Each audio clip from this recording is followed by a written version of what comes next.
So I had a vintage plum ratchet, 1/2-inch drive. I think it's a 5449 is the number, from the 40s. I needed some of the little pawl springs for the ratchet internals. I reached out to Proto. They, I guess, are owned by Stanley Black & Decker. They said they didn't have the parts, so they sent a whole new ratchet. So let's see what this looks like.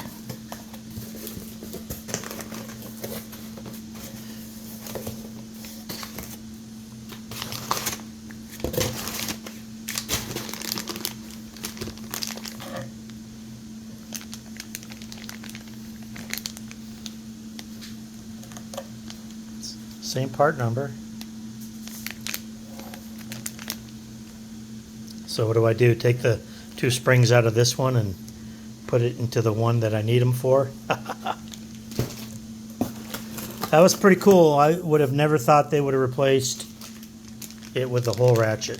And the fact that they don't have any replacement parts is kind of odd, but